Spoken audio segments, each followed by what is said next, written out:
Hello, I'm Derek Wheatley, and welcome to episode 56 of the Weekly podcast.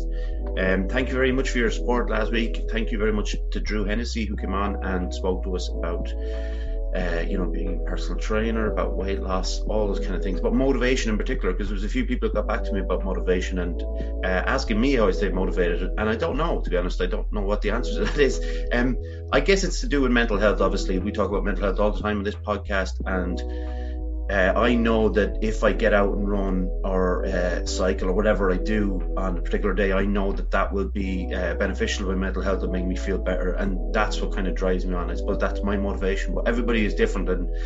And, you just have to try and find yours. And Drew talked a bit about that last week. So a lot of gratitude to him for coming on. Live and Joyful on Instagram, still doing that. Keep an eye out for it. There's no particular day we do it. We throw it out there when the day before I'll put it up. And we actually talked to, I don't know if you saw last week's one, but we talked to a furry. I didn't know I kind of knew what a furry was, but I learned a lot more about what furries are and their particular, community and things like that, and what the idea behind a furry was. And on a slightly side note, I was out running this morning and I came across my own little kind of furry thing where he was about 5 feet from me, but it was a badger. I've never seen a badger that close before. Frightened the shit out of me, I'll be honest, because I had my earphones in and he came out of like a hedgerow, and they're particularly fast, actually, quite fast, badger. But that was my experience this morning. So was it furry, But anyway, listen, I'm waffling, so let's get on with it. My guest this evening is the creator of Fight Connect TV and the host of the First Exchange podcast, and her name is Lydia Dedal. How are you, Lydia? I'm very good. How are you? I'm very well, thank you. I just prattled on there for a bit, but I'm back. It's very interesting. This is something I really like, symmetry. Okay, and yes, this is episode 56, right? And if I could be wrong with this, but did you, before you took a break, I know you're coming back to your podcast, and we'll talk a bit about it later on. But did you finish on 56? I think you did. I checked it earlier, did right? I? Yeah, and the reason, right? This is one of those I things. have no idea.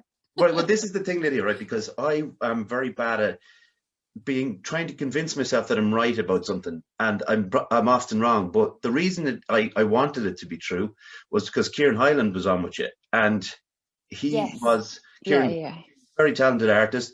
He was on our podcast before as well. He's on a couple of times now, actually, and that was kind of symmetrical to me, and I kind of like the idea of it. Now, I might go away, or you might go away and see you did 57, and that'll be a shame. But it's okay. Do you know what? It actually is 56. I thought it was 65, but it is 56. You just remind me, because when you said 57 there, I was like, no, we haven't done 57, because I remember saying, welcome to episode 57 of the First Exchange podcast.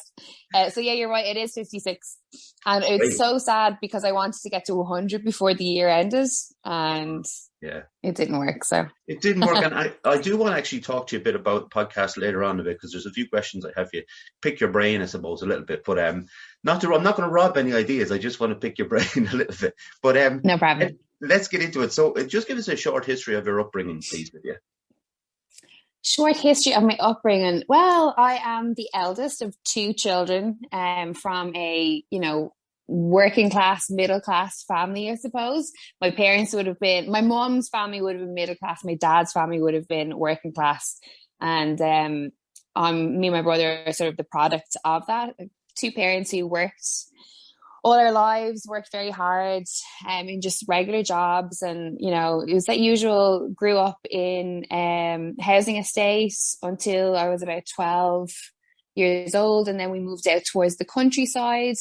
And life was just quiet, normal upbringing for, a kid, an Irish kid growing up in the 80s, 90s in Ireland. Nothing out of the ordinary, but good upbringing. What county are you from? Waterford originally. You're from Waterford? Oh, we've got our first... Bort Larga, even better. We've got our first person from Waterford on, so that's one to tick off the list. So talk to me a little bit about when you first became aware of mental health. Probably would have been aware of mental health probably with my dad, if I'm being honest. I definitely noticed, you know, as I was growing up into my early teens, that my dad maybe suffered a little bit with dips in mood, and never really kind of understanding what that was, and you know, why it was happening, and different things. It's only now that I'm like 36 and I have done, you know, quite a lot of work on myself in terms of therapy and different things. I'm quite fascinated about the human brain and connection and how we see the world and how we are in the world. So I spend a lot of time looking back on my childhood and seeing how my parents were. Because I think, you know, for me, it's very important to do that, because I need to understand who I am, I understand why I do the things that I do. And if I can trace them back to maybe elements within my parents, or, you know, something that is a result of my own self-sabotage or whatever that might be. Your environment is pretty much everything for when you're growing up. So probably like my parents' mental health, you know, and what, at the time you're too young, so you don't understand if, like, you know, you don't understand mental health. You just understand that there is something. And, you know, like my mum doesn't drink, but my dad does drink. So you definitely see, you know, shifts in how alcohol affects mental health. Alcohol affects your brain, you know, exercising, different things. Like, you know, my dad was a really good footballer when he was younger, and he would have, I imagine, you know, we spoke about it kind of briefly over the years, but, you know, wanted to do something within football and to be a professional football player. That was his goal, and he never achieved that. And, you know, had a family and was playing locally, but was getting injured all the time. And you hadn't made the decision to leave football because, you know, it was getting in the way of family life.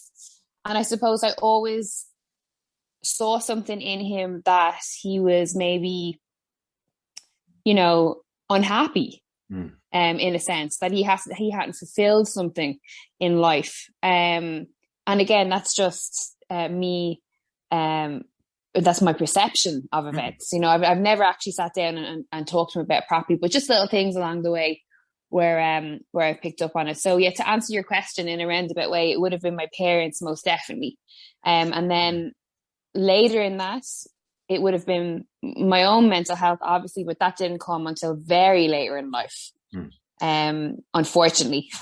Yeah, like I obviously have listened to you before, and I follow you on social media and things like that, and I know that you are very much into you know, the human mind and looking into things and why they happen, and you're into psychology and things like that. And do you think that for you has been you know, fulfilling in that? Did that come after you had your own mental health problems, or was it something that you were always interested in?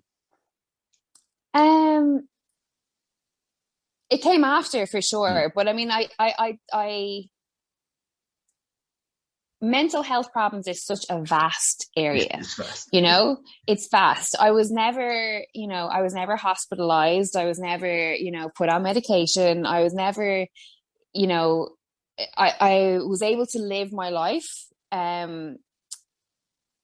But there was just, we'll say, traumas from my childhood that I carried with me into adult life that made me act out in ways that weren't, you know, self-serving, that didn't represent who I was as a person, and it led me down some dark, you know, hypothetical alleyways, should we say.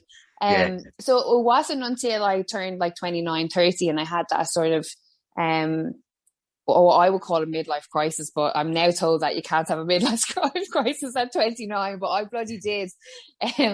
But yeah, like, I mean, it was only then when I started going to therapy and I started going, holy God. So all that stuff that I was doing and how I act and how I was in relationships and how I was with friends and all that stuff is as a result of all this kind of unhealed, unresolved trauma that I had picked up along the way from life, you know? So once I realized that, I was like, you go through such a weird undercurrent of like feelings and emotions.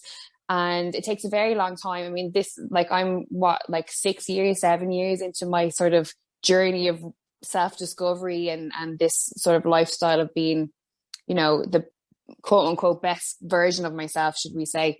But it's difficult and it's hard, and it's, you know, it can be very traumatic to revisit things that have given you this trauma in the first place. But at the end of it is a kind of a lighter you, or an easier way to live in some aspects. And it fascinates me because I think if more people had the luxury of being able to afford to go to therapy like I did, that were able to have the luxury of coming out the better side, or the seeing the, you know, the light, shall we say, in a sort of bad or dark time in their life, then it would make for greater world healing. You know, I think the world would be a much better place, especially when you look at how a child's environment directly impacts who they are as adults. And I think if we spend more time nurturing the children, not even our own children, but children in our society, in our communities, that it will, you know, go back full circle and make, you know, our land a better place, I suppose. Yeah, I agree. I think, like, we talked about it on this podcast before about getting it into schools, you know, and get it in early, instead of, like, I don't know, civics classes. I don't know if they still do civics. What do I know? But that idea of getting it out there and telling, you know, teaching kids about these kind of things, like you just said there, that the stuff that happens when you're young affects you so greatly when you're older. And when you say, like, around 29, I was maybe around 26 when I started into proper therapy. And you know, it is now, I'm like 11 years on now, 12 years on now, I should say. And it's become something that's very much part of me, but you have to keep working on it. Like, that goes kind of, you know, should go without saying, but it's so much easier for me to understand things now, to understand, like, why am I really annoyed today? Why am I, you know, yes, you know, it's just these things that it does take a lot of work, and it does take, but it really is worth the time to do, you know. So I want to talk to you a bit about music, because this is something that actually came up in the podcast when I was listening to you talking to Kieran, and it was to do with you were in a band for some time, and it was. Yeah, music has always been something, like, very big to me since I was a kid, and I was in bands myself and stuff. So I always like to talk to people about their experiences within that. Like, so. What was your introduction then to the band? It was Sweet Jane was the name of the band you were in. It was, yes, that was the name. What? Yeah, so go for it. Go on, you ask me your question. No, I was just going to say, what was your introduction to the people in the band? Genuinely honest answer, I was on the session. I was on the end of a 3-day bender. Okay. That's not even a joke. That is what happened.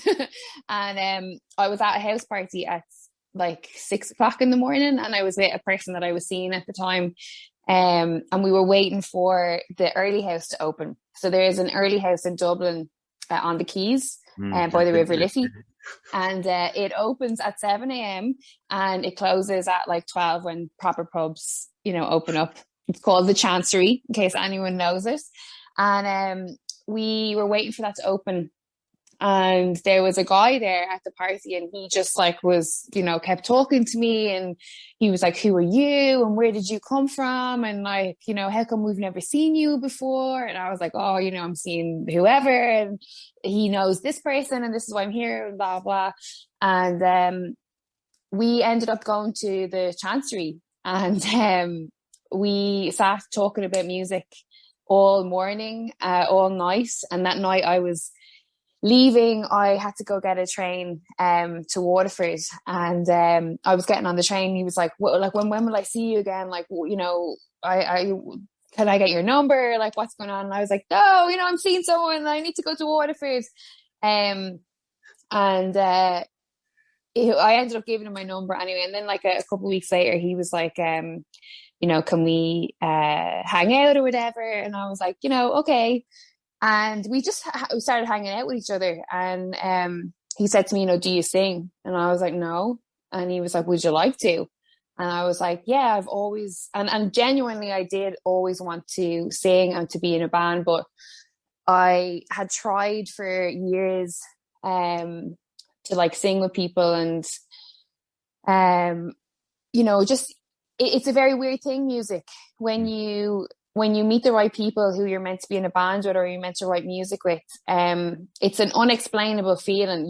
You have a connection with them, and it's very honest. And if you don't have that, you can't force it with people. And I never actually, all the people that I had sang with over the years and stuff, I just, nothing kind of twigged me to there was no connection there. Yeah. So it was Daniel, and he said to me, I think you'd be a really, really good front woman for a band. And he's like, and I have this thing in my head, like this Nancy Sinatra thing. Like, I just think you would be fantastic. And, we should record something. And I was like, well, okay. And so he brought over this like little 8-track to my apartment a couple of weeks later. And he was like, showed me some songs that he'd written. And he was like, I want you to sing on the chorus of them. And, I'd never recorded anything before. So I was totally just like, I'm totally like, what am I meant to do here? This is terrifying.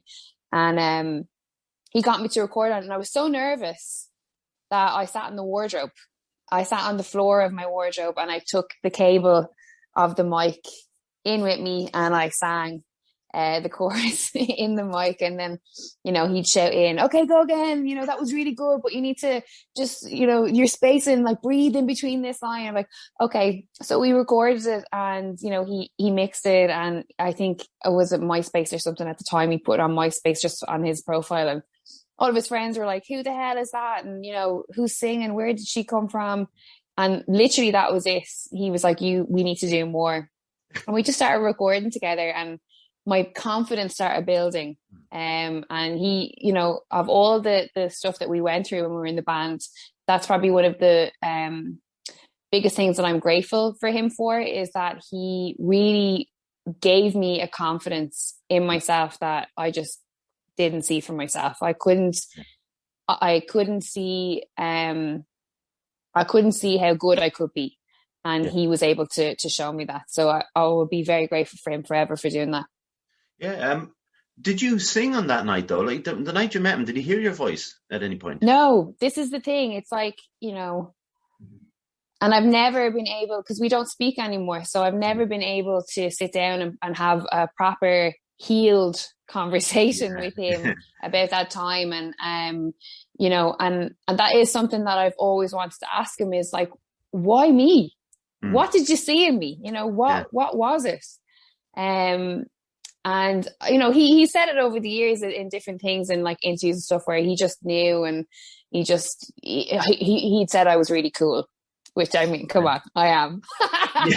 Well, I wasn't going to say that this early. I don't know you well enough yet to get it. But look, this. I'm kidding. No, that's good. But it's fascinating that, the idea came.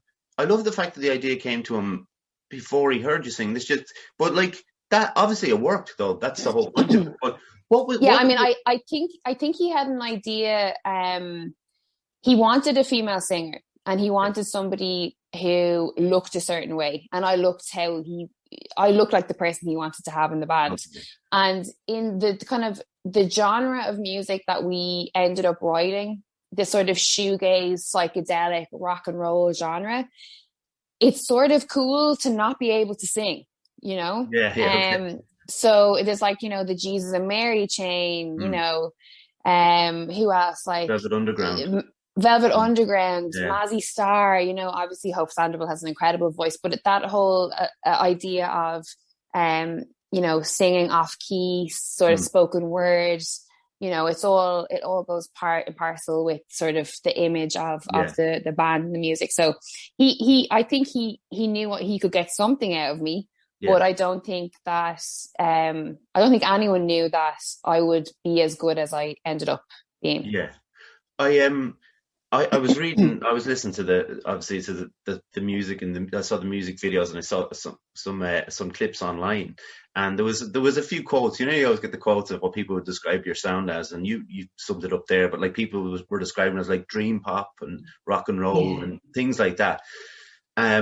the reason I mentioned Velvet Underground, I suppose, straight away was that was the first thing I heard, and then I thought, oh yeah, no, the Jesus and Mary chain, and you just beat me to the punch there, so I can't sound as cool as I wanted to, but but there was there was a particular sound to it that it very much wouldn't remind you of any I don't know, would it remind you of any Irish bands? Not to me, maybe off the top of my head, but what music influenced you growing up? Well, my influences definitely didn't influence the music within the band. Again, I'm so grateful for the guys in my band because they gave me such an education in music, not only writing music, but listening to music and understanding music and, just going deeper into music.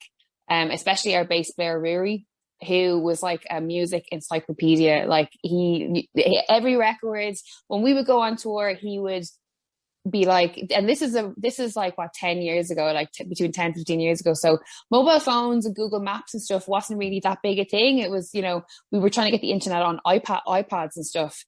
And we would go on tour to a new city in America or Singapore or whatever it is. And he'd be like, okay, there's a record store, on this street, we have to get here. And he'd go and he'd spend like 2-3 hours and we'd just be like, walk around a record store and he'd be like, oh, remember this record and this is this. And it was really, really cool. But for me growing up, Courtney Love and Hole was just like the godsend for me. And then I was really into heavy metal. I loved Phil Anselmo, Pantera, Down, Superjoint Ritual, Metallica, so I had quite a sort of hard rock metal sort of like upbringing, that sort of moved into, a lot more melodic, melodic stuff. And then obviously when I was in the band, Oasis for me, I would just like, and still are, Oasis are one of those bands that I listen to every day, and for many reasons. They're probably one of probably one band that has influenced me the most, I'd say, in terms of who I was on stage and the music that I wanted to write as well. Yeah, I would kind of, Oasis would be a high for me, but I think the thing about Oasis were it's very hard not to be, for the ages we grew up, not to be impacted hugely by them because they were everywhere at the time. They were such a big deal, and it was all like, obviously it's about the music, but it was a lot to do with the attitude and all that as well. Like, the press and the things that they got. It was always fascinating in that sense. You talked a little bit about touring there. What were the pressures of touring like for you? Were they tough on you?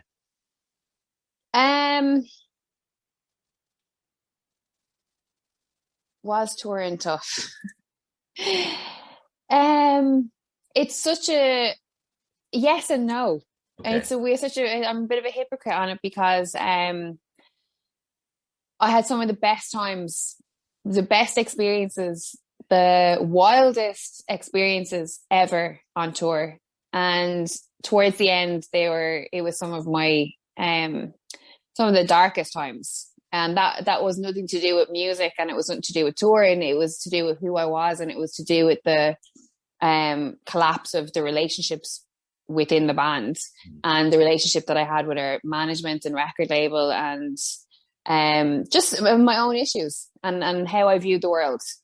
Yeah. So towards the end, it wasn't a very enjoyable place, and I had started seeing someone outside of my band. Me and Daniel dated each other for like 4 or 5 years. And when we broke up, we both started seeing other people, and that was very difficult for me. And it was difficult for our new partners. So it was just being young, being selfish and being immature and having like a false sense of identity, and then having all the issues of the ego and everything that goes along with being egotistical and in your 20s and in a really successul rock band, so I think that covers my next question, was why did you decide to leave the band? But it's not a very easy question to ask, to be honest, Lydia, because it seems a little bit when I was writing out the questions, I thought this is a little bit intrusive or something, and then I was kind of thinking, but maybe, to come full circle, I have to kind of bring it up. But obviously, I tried to reason this in my head this morning. I was trying to make a link with the idea of you within the confines of the band, traveling all across the world. It only takes like one little crack in a relationship with somebody for it to kind of all fall apart, I suppose. That's just the human condition, the human way. But I suppose, with the pressures of performing too, and you performed with some big acts and some big big events as well. Like, it wasn't, this was a proper band. This wasn't just someone just knocking around playing in garages, so it multiplies. I guess that multiplies the pressure on the band in a way. Absolutely. And it's okay. I mean, when I agreed to do this interview, I told you could ask me anything and I will answer anything, and I have no problem doing it. And yeah, it does hurt, but that's good, and that's important. And being, feeling the emotion of having to talk about it is good for me, because it then reminds me of, the place that I never want to go back to and the person that I never want to go back to. So in that construct, it's very important. Yeah. But yeah, we were like, I mean, I was so ungrateful of the opportunities that were put in front of us and of the people who invested a lot of money into us. And I don't like to have regrets, but I definitely do regret that. Especially when we worked so hard and we really did, want and believe that we were going to take over the world. We really did feel that we would be U2, and we had every opportunity for that to happen. But it was the immaturity of us in terms of the communication within the band that led to its demise. And I know I was definitely to blame for that. And, I have to, I mean, I speak to Rory quite, I speak to him a bit, but I don't speak to anyone else in the band.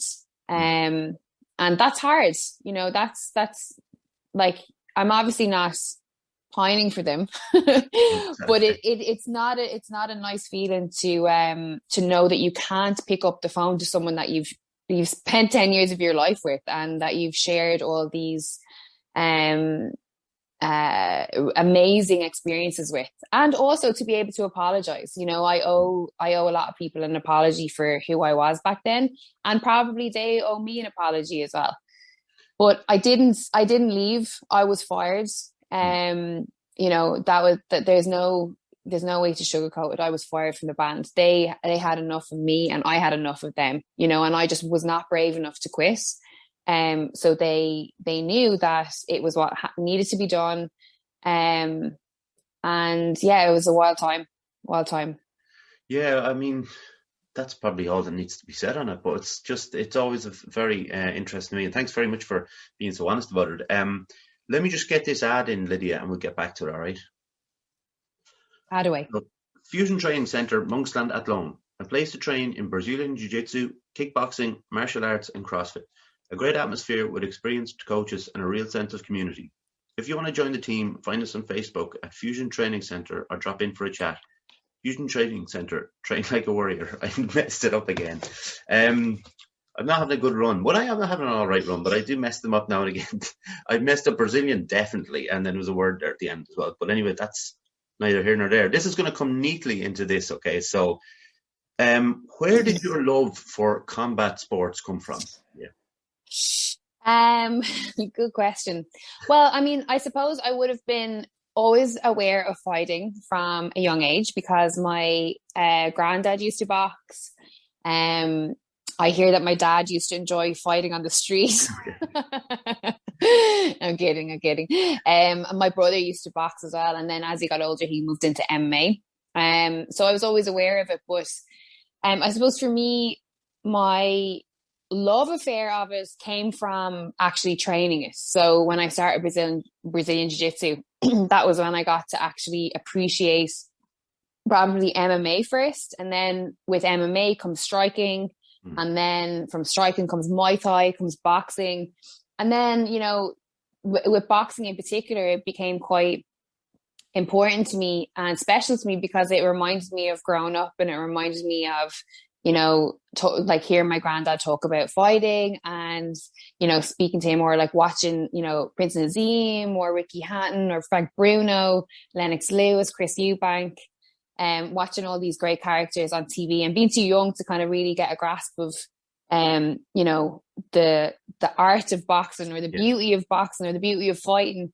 But I was able to, you know, definitely appreciate it then, again, coming full circle. But it wasn't until I started jiu-jitsu and started training for myself and competing, probably is the biggest one as well. When I started competing and feeling the emotion and the nerves and the adrenaline that goes into fighting. And then to look at, you know, guys who are on the big stages and who have stadiums filled and who are fighting for a lot of money and different pressures and stuff. That's when I go, God, I got I fell in love with them and the sports, you know, and that's, it's a love affair. What brought you into jiu-jitsu? During my midlife crisis, Okay. when the busy band, year, that was. it was, I'm telling you, I was flat out. I was absolutely flat out all that year. But the band was gone. I had came home one afternoon and I'd said to my boyfriend that I was living with, you know, I'm out. Peace. I'm gone.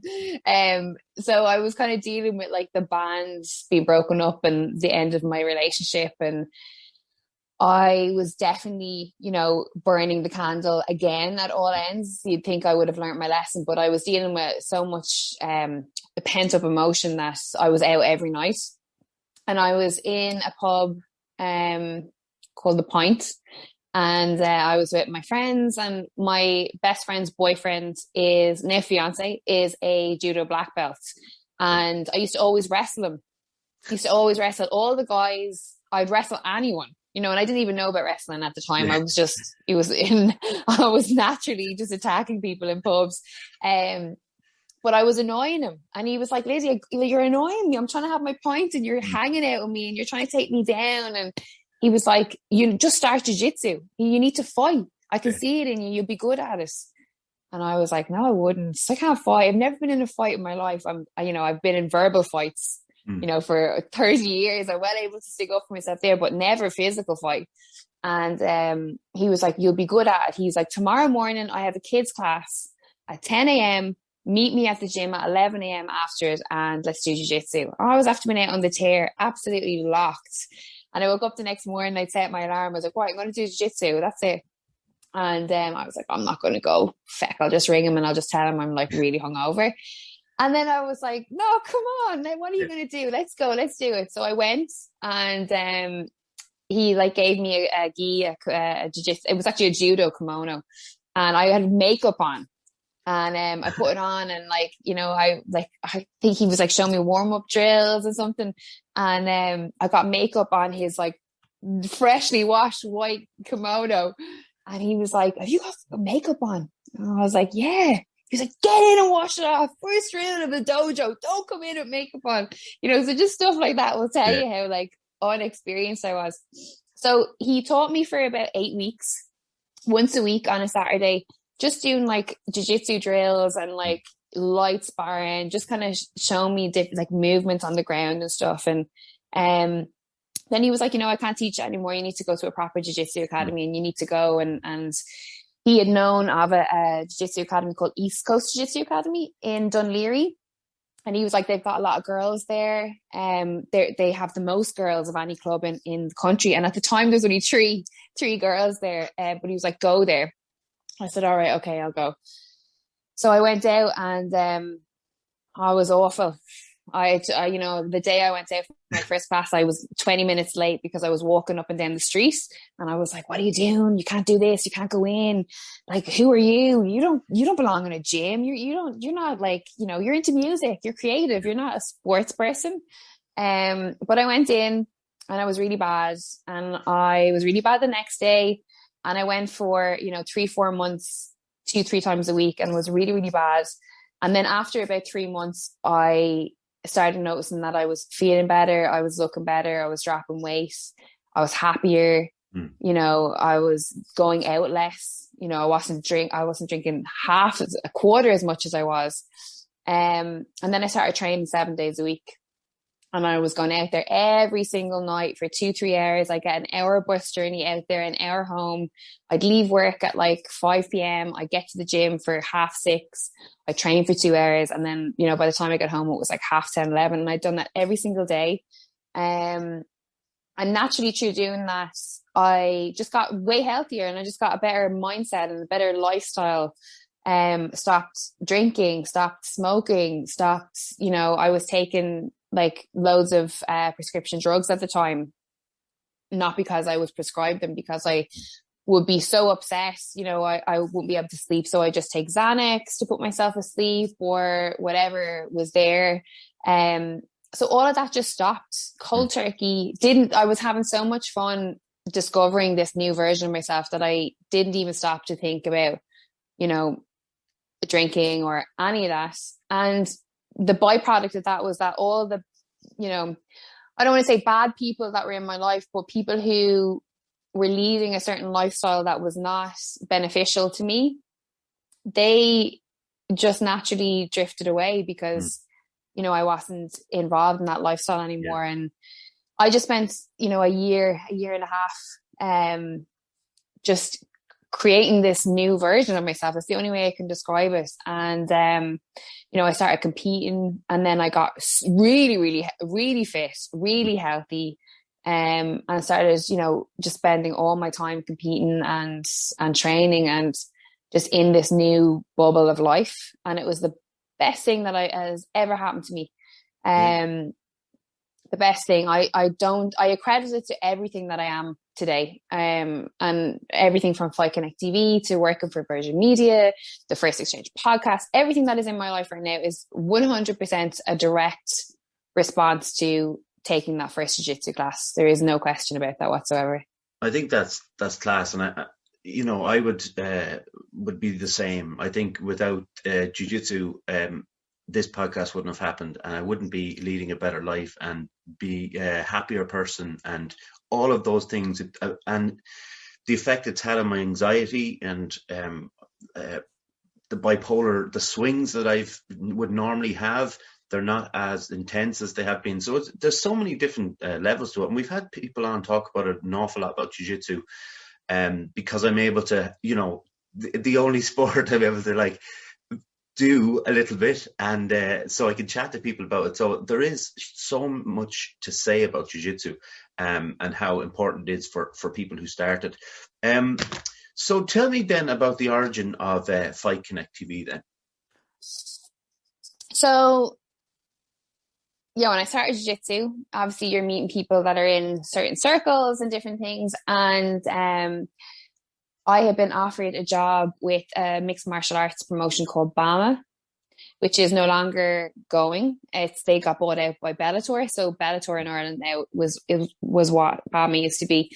And basically they had asked me to do kind of like event coordination and kind of help them with different things. So I would work for them like 2-3 times a year when they came to the 3 Arena. And my job would kind of entail lots of different things. So I would be, you know, handing out posters. I'd be giving tickets to fighters. And then on fight week, I'd be like showing fighters to their hotel rooms. I'll be, you know, organizing the you know, getting everyone onto buses and, you know, just sort of like a kind of a gopher, I suppose, you know, doing bits and bobs of everything. And then on fight night, they started getting me, you know, to do their social media, you know, their Instagram and little backstage clips and stuff. And it was the first time that I actually got to experience a big production like that, a big fight night. And to see, you know, how it was run and how, like, at the first time getting to go to the 3 Arena and you're backstage and you get to walk through backstage of the 3 Arena, and when you're going to gigs throughout your life, you're like, I wonder what the backstage area is. I wonder what way the band comes down, and, you know, where's the entrance for the band, you know, like all this kind of stuff. So it was just such a really cool environment to be in, and really exciting, and everyone was so nice. You know, fighters are very nice people. They're very humble. They're very down to earth. And the people who are, most of the people, 99% of people who are involved in fight sports are really, they're great people as well. And so it was a really nice experience. But while I was there, I just started, you know, just thinking to myself, there's such a niche in the market for like the entertainment side of fighting. I was like, I was so good at, finding interviews and stuff like that from being in music and, digging up some kind of weird, like that Jesus and Mary Chain archive, from the 80s, on YouTube or something. And, I was like, there's nothing for fighting. And like, who are the Irish fighters? I was like, who are they? Where are they? What have they achieved? When are they fighting next? All this different stuff. And there was nothing there. There was a couple of different outlets, but they were so like boring, and I say that with like as the most love as possible, but they were so like every interview with a fighter was just like, how was your fight camp? What was your game plan? The technical abilities. Did you think he was, and it was just like they're talking. It's like the news. They're talking in like monotone language, just they could be saying anything, and it was just so boring. And I was like, this isn't representative of how it is.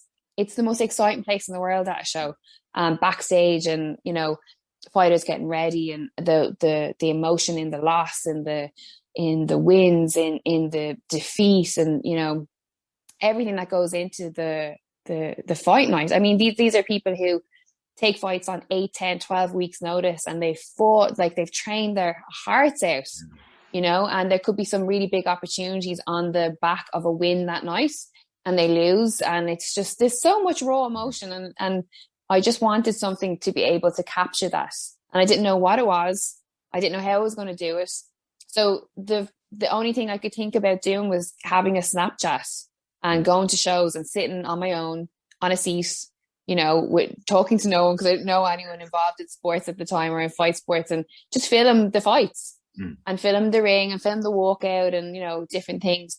And what happened was I just started noticing like, hundreds of people just adding me, every week as I'd be at a show, and then messages, DMs coming in. Oh, what time is such and such fighting?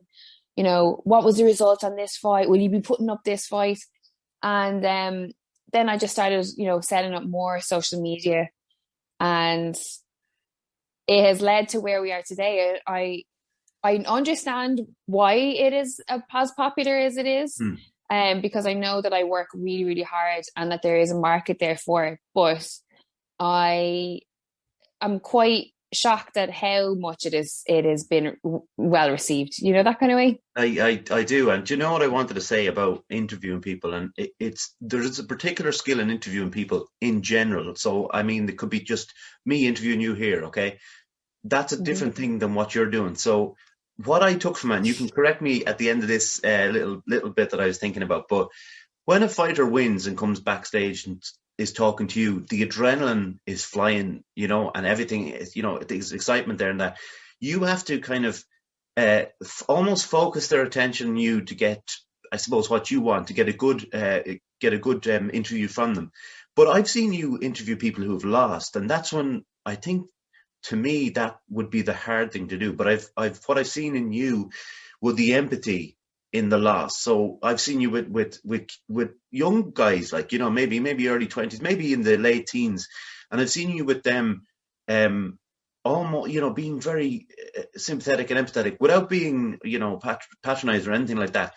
It's a great way of interviewing someone, but it draws them into the interview as well, and you can almost see something within them when you start naming, or you start mentioning what happened in the fight and what they did right and things like that. You have a great knack for doing that. I think it's one thing listening to your podcast, obviously, where it's a different situation. Obviously, the whole thing is different, but when I see you interviewing fighters, I think you've got a great skill to it. This is long-winded, but this is the last bit of it. How did you find out that you could do that kind of interview? Well, thank you. Firstly. That's a lovely thing to say. I didn't. I realize it now because people like you tell me, and fighters after a certain amount of time has passed and the loss is not as painful, let me know, that the talking through the loss like that after the fight was quite cathartic for them. Yeah. And they're very much appreciative of me wanting to speak to them in the moment that they're experiencing a loss, because fighting is a very unusual business in that people really only care when you're winning. And I just didn't think that that was fair. I think that, everyone should get their day, and everyone should get the time and the platform to be able to speak about the effort that they've put into that fight camp or whatever it is. But I'm naturally empathic. And I have a lot of empathy for everybody, not just fighters. That's who I am in everyday life. And it is something that has been to my detriment as a person.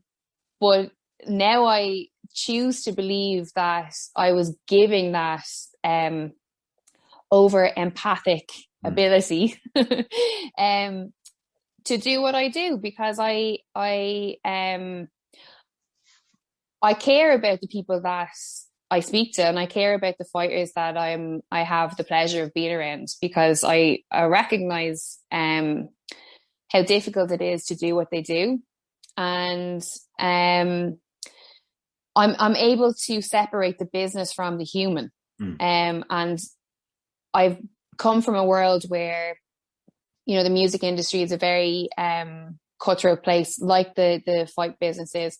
And the soul and the human behind the soul are really, nobody really cares about it, and it's just about the success story and what people can take from you.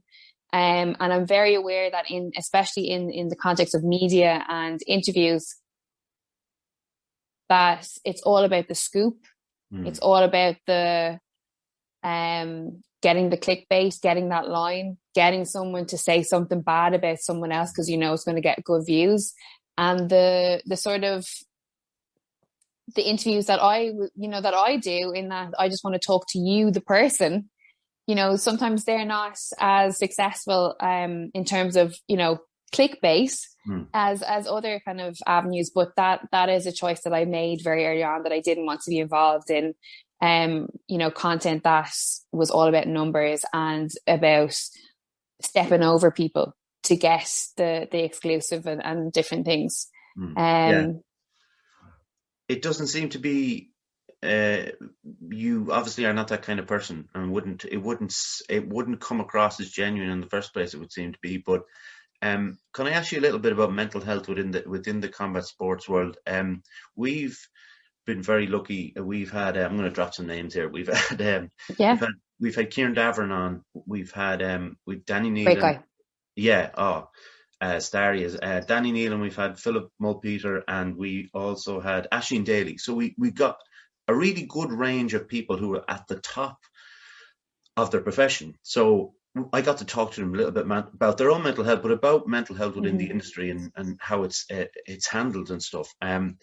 How do you see it in the combat sports world? Do you see it as something that people are invited to talk about, or is it something a bit like, because the macho thing always comes back to it, this idea that everybody's macho in that world, and that's probably a view of ignorance rather than anything else. But how do you see it?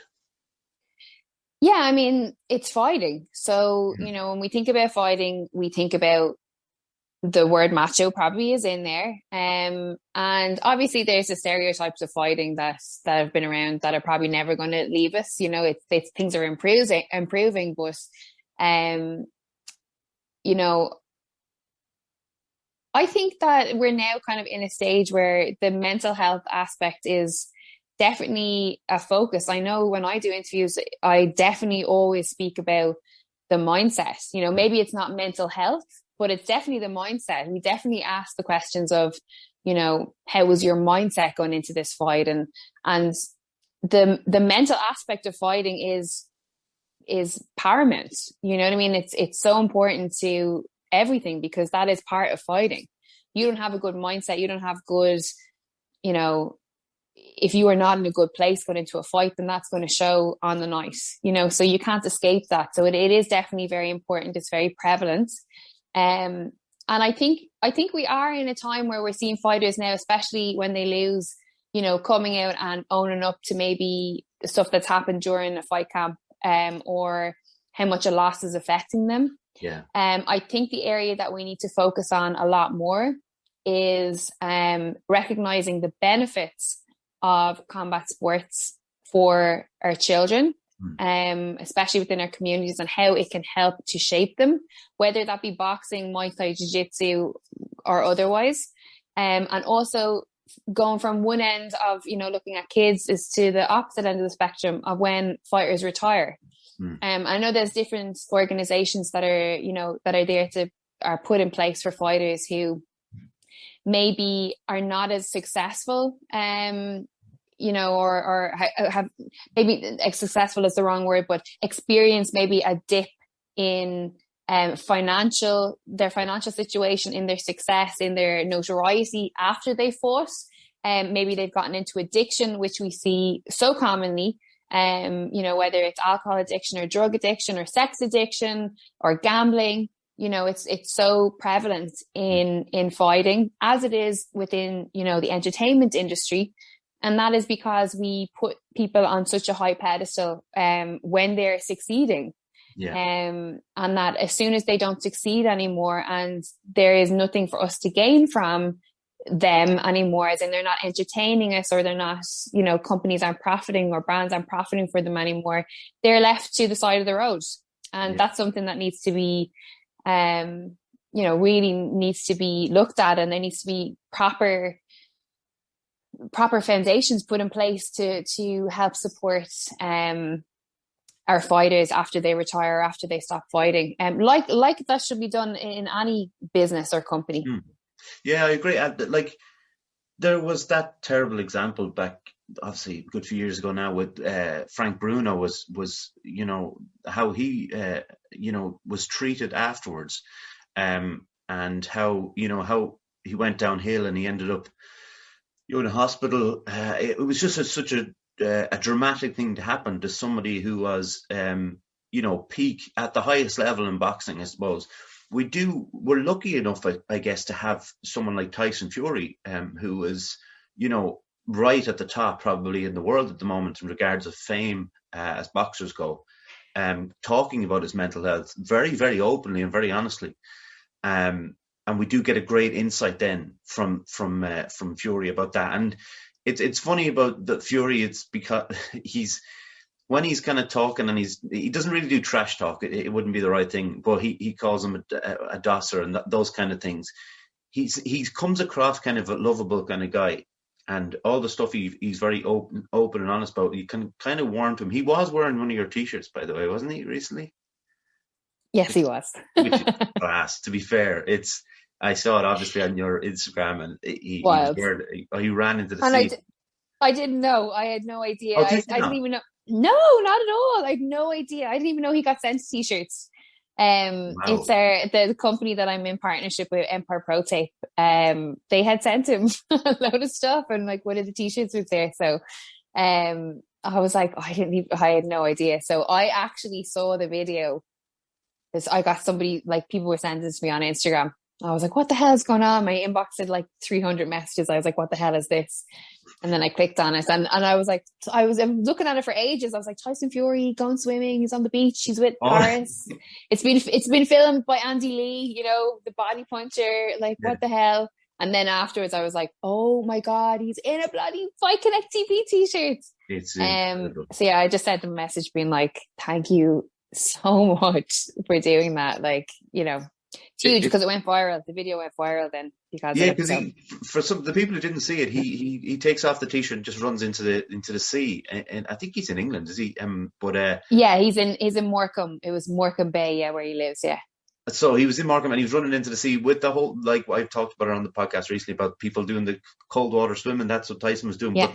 But the main point was he was wearing the Fight Connect TV T-shirt, and I just thought It's pretty incredible considering, like I said about Fury and how high he is in the boxing world. I just want to. This is another thing I wanted to ask you about, Lydia. Can I just before you yeah, move on? Can I just say really quickly as well that just on your point of Tyson Fury and how he's spoken out about mental health, like he definitely revolutionized fighters speaking about mental health, and he definitely shed a much needed light on it.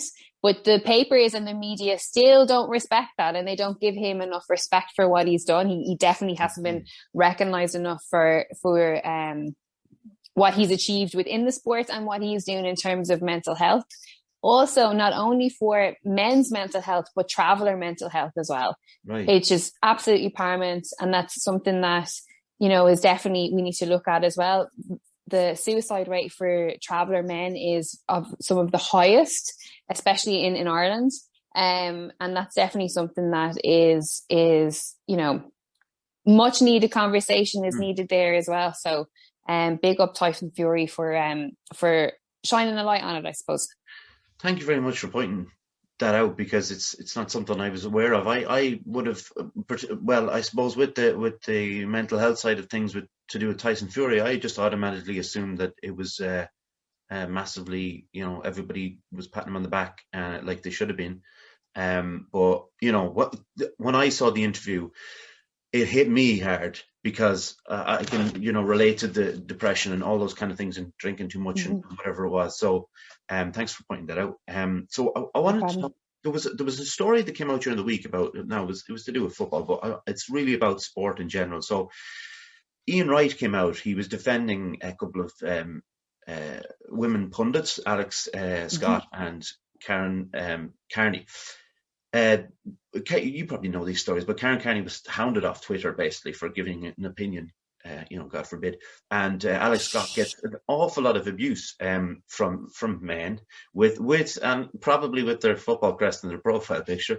But there is still a push. The whole sexism within sport is still a massive thing within commentators, pundits, whatever. So for you as someone who's has a business within it and is interviewing people all the time, and I know it's not all men, but we're going to say the majority are men that you're interviewing. Have you seen any pushback in that? Pushback again for me, or pushback against women being in the sport? I won't say for you, because I don't, from what I see of you, of how well you get on with the people you interview, and maybe it's not quite the same in the combat sports, because we've talked about that a little bit, about how it's the people in it are slightly different than in other sports. But I guess in the sport of women in the sport, or female punditry, all those kind of things, do you think there's something going on that side of things in your sport? I mean, look, I get asked this question quite a bit, and I get it because I'm female and I work in the sport and I work in a male-dominated environment 99% of the time. And yes, you experience things as a woman working in a male-dominated sport, but I experienced, a negative workspace or work environments in other industries as well. It wasn't just fighting, so we need to look at society as a whole, and we need to look at the responsibility of both men and women.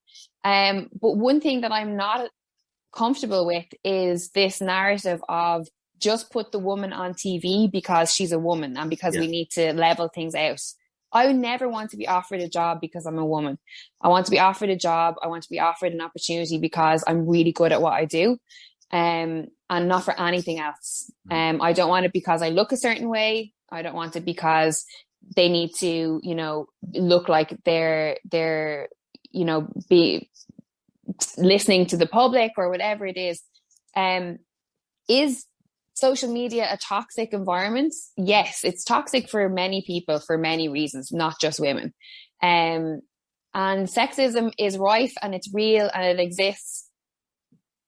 Let's talk about it. Let's, continue to discuss it. Let's continue to educate our young men you know, how not to speak to women, or, you know, how to properly represent themselves. But also, we also need to, you know, stop this idea that, you know, the toxic man, and that you know, masculinity is toxic, and that men and women are against each other. That is, in my world, how I view the world, that is not how it is. I think we're, you know, there's, I mean, like, I sort of get uncomfortable having to talk about it, because not because I don't want to talk about it, but because I don't feel like I'm in a position to talk about it. I can only talk about my own experiences. I can't talk for a generation of women. I can't talk about all women who are on TV. I can only talk about myself. And although there has been moments in the journey where I've gone, what a dick, or I can't believe that's happened, or isn't this, you know, and you do have to have that mentality of water on a duck's back. I don't react. I've never reacted to anything that's happened to me. And there hasn't been a lot, but there's definitely been things that I could put in a book, shall we say. And I don't react to them. I wait until I get home and I open up my WhatsApp and I talk to the girls, and I'm like, can't, lads, wait to hear what happened today. Like, this is, you know, and that's how I deal with it. But so you do have to, you know how to navigate it properly, because I can guarantee you that if I jumped on social media for every or any situation that has happened to me, working in this industry, I don't know if the opportunities will be put out in front of me. And that's a very sad thing to have to admit to and say. But it is the way it is. And again, it's not in fights. I'm not exclusively talking about it being in combat sports or fight sports. It's in every industry. You know, I had it in music, and when I was in music, I was way more egotistical, and I was way more bold and brazen. And when something happened that I wasn't happy with, or that I felt that was disrespectful to me, or that it was, you know, as a result of sexism or whatever you want to say, and when I called that person out, those opportunities weren't afforded to me anymore. So now I'm a little bit more clever about how I go about business. And that is sad, and that shouldn't be like that, but that is just the way it is. I appreciate you answering it. A little peek behind the curtain here. I was talking to my mate the other day, and I asked him, I mentioned this question, and I asked him, should I ask the question? Because this is a question I've wanted to ask. I had Aisling, as you saying, I had Aisling on and Danny on, and I was, because I wanted to talk about it within a sport, but obviously with this week, with what Ian Wright was saying and things like that, I wanted to ask you. So I appreciate you, obviously, and having to answer it, I'm sure, like you said, over and over again.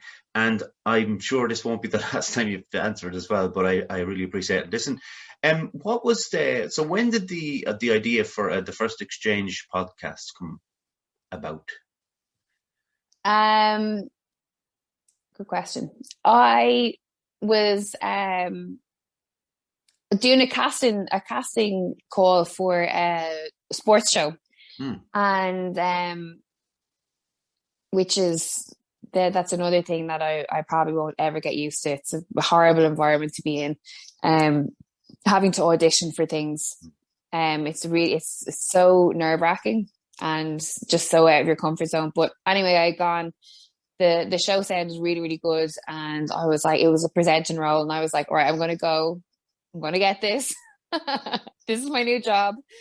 So I went, I done it, and I didn't get the job.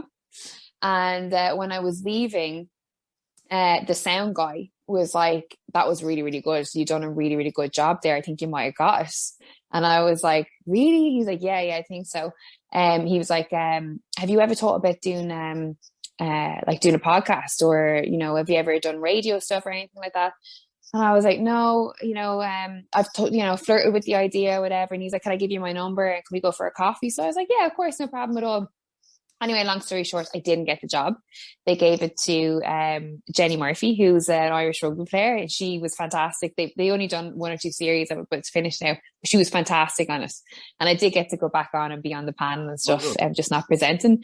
But I ended up going to meet the sound guy, and he was like, "Look, I work for all these different companies, and I've worked for a major radio station that we have over here and stuff like that." And he was like, "I'm launching this new podcast studio, and I think you'd be really, really good." He's like, "Combat sports is an area of podcast that's not properly being kind of delved into over here, and I'd be really interested in doing a pilot with you if you'd be interested in it."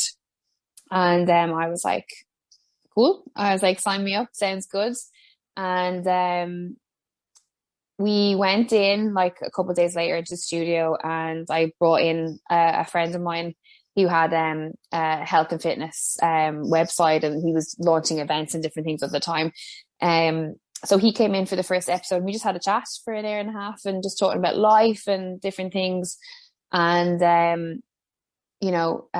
Shane, who's the producer, and it's Collaborative Studios is the studio, he was like, "That was really, really good. We should do another." And I said, "Okay, well, I'll book someone for next week."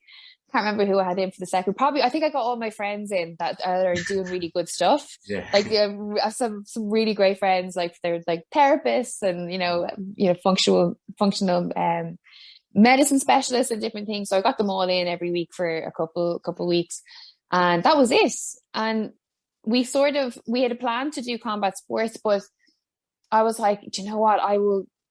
There's so many people that I know that are really interested and that I've met from not only fighting, but from also working on TV on the Elaine Show and Virgin Media and, doing different bits along the years." So I was like, "Can we just have it as people who are doing great things, like people who are doing something with their lives, or have got a story and who need a platform?" And he said, "Yeah, absolutely. I trust you."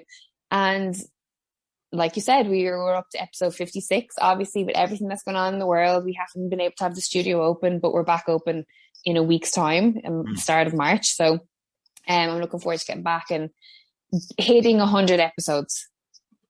Here. And have you announced the guest for next week? No, I haven't. I never announced the guest until the day. That's kind of because like maybe they won't show up or they cancel, and then you're like, "Damn it." But no, I have my good friend John Connors, the actor. He's going to come back on. He done a episode me very early on, and we just kind of look for ways to work with each other because he's very much into boxing, and he kind of puts boxing into all of his films that he writes and stuff, and it's a very big part of his life. He's former Irish amateur champion as well. I don't know if you know that about John Connors, but he's very, in his own right, he's done a bit. So like I've interviewed him before about boxing, for Fight Connect TV, and when we were on the Elaine Show together, they had him on as a guest and different things. So I kind of enjoy. I love him. I'm such a fan of his work and of him as well. So I've asked him to come back on. So he just finished wrapping a new film called The Black Wealth. So I want to get him on to talk about that. And then I've got another a friend of me and John as well called God Creative, Teddy Darling. He's a credible character who's working in film and music, animation, absolutely just a great guy. Who else have I got? I got this Wexford rappers called the Bally Boys. They've said they come on. Going to try and get Pat Divley back on for a bit. So I want to bring up all the people who are kind of my friends who've done really well the first time. I want to get them back. And obviously loads of new people as well. Tell me, do you enjoy the fact that you're a bigger part of the conversation when it comes to the podcast? Rather when you're interviewing, say, after an event in boxing, do you enjoy the fact that you've become part of the conversation rather than just an interview? Yeah, kind of. Because when I'm interviewing fighters, obviously I just have to talk about like the fight and about them and different things. And obviously when you do the podcast, you have a guest on and you're naturally talking about them and what they've done and what they want to achieve and different things. But it's more of a conversation. And I like being able to discuss especially if they are vulnerable and they open up to me and they talk about stuff from their lives or their childhood or things Yeah. that, that they've overcome in their life. I like being able to say, you know what, me too. And, this is exactly the way I was. And I think from what I hear from, the feedback that I get from our listeners is that they appreciate that as well. That it's a conversation with two people who, are into talk about what they're doing with their lives and different things, but then they'd start talking about, their own journeys within their lives, and it's about sharing those stories. It's about everyone understanding that we're all the same, and no matter what people are doing in their lives or what they're not doing, we all feel the same. We all are striving for the same type of connection. We're all a product of our environments, and so it's that conversation element, and I definitely enjoy. I find it very therapeutic, and sometimes I say things that are really personal to me and how I feel, and I might say something that I truly believe in, and 2 or 3 months later I'm like, I don't think like that anymore. I don't, why did I say that? Things have changed. But it's like a timestamp on who I was at that time, or what I thought. Sure. Yeah, and like that's the thing. When I listen to a lot of film podcasts, mainly film podcasts, really. But when I listened to your chat with Kieran, and Kieran was talking about his when he was younger and he took a lot of drugs and things like that, and then you started talking to that about your experiences with drugs and in the band and stuff. And it's amazing how much I found out about you just in one of those episodes. Then I went back and listened to a few more about Pat Dibley and that. I got to listen to it and hear a little bit more about you. But I do like that about podcasts when they're a conversation rather than kind of I guess an interview with questions answers just bouncing back off each other. So here's the next question. But so here's a couple of very quick you don't have to be quick answer questions, but they're just little like kind of easy questions to write for me, but I'm always interested in finding a little bit more. So a dream guest, a realistic dream guest you'd like on the podcast. Damien Dempsey. Very good. You've thought about that before.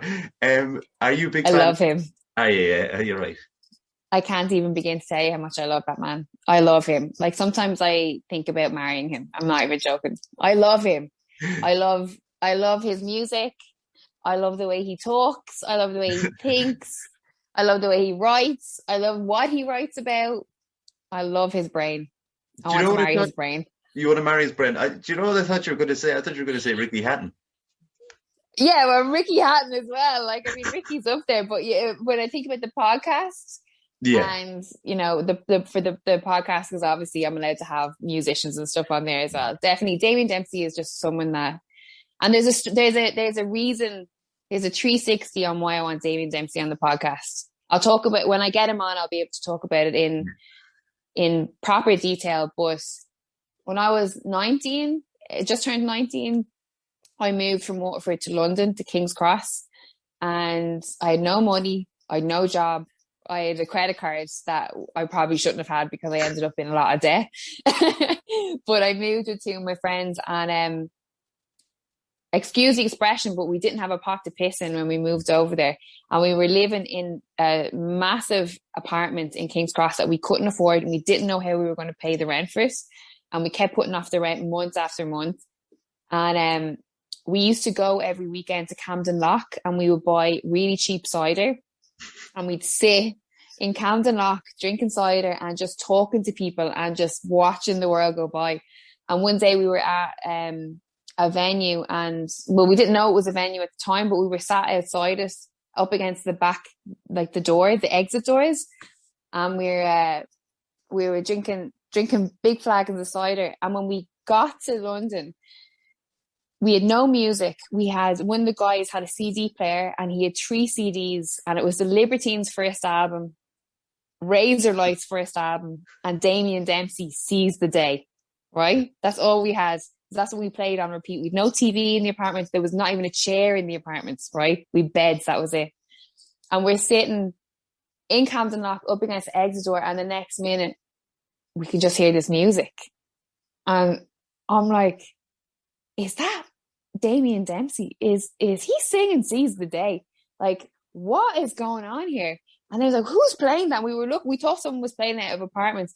And then like something out of a film, security like opened up the back door like to let someone out or to let air in. I don't know what they were doing.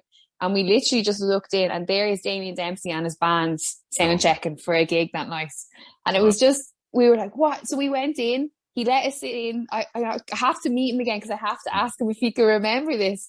Yeah. We watched his sound check and we stayed there. And his band bought us pints and everything. And we were like, they were so delighted. So we can't believe there's like these 3 kids from Ireland, you know, like what's the buzz?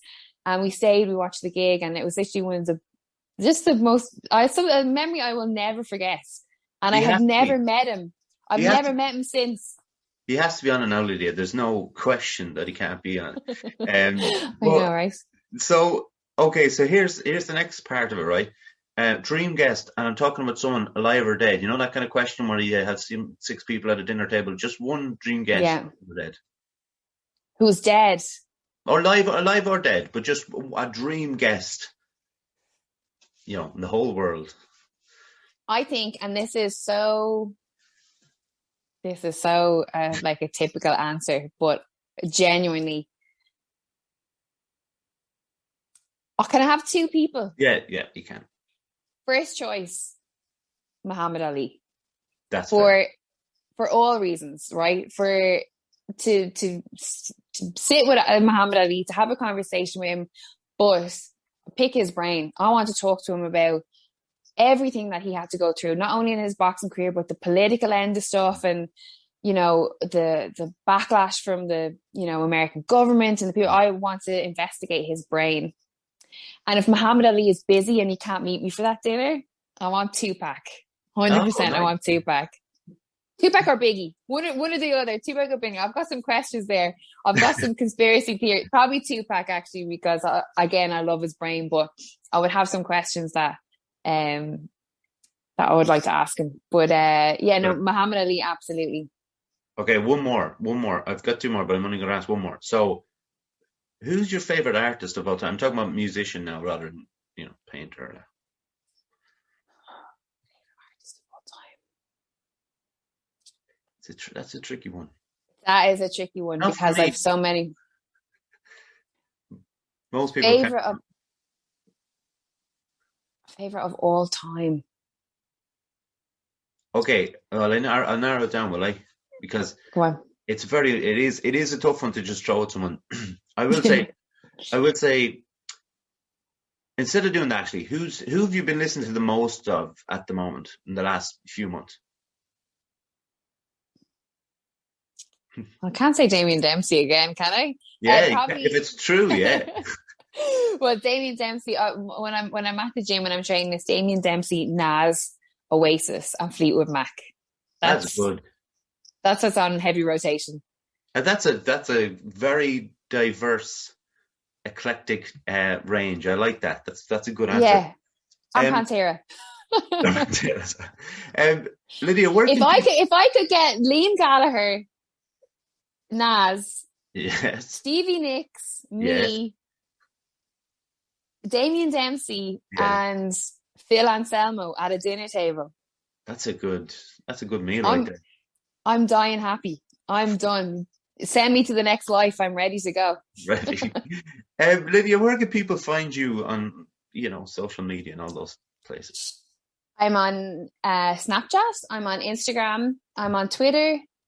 I'm on Facebook. And my handle is at Lydia Daydal.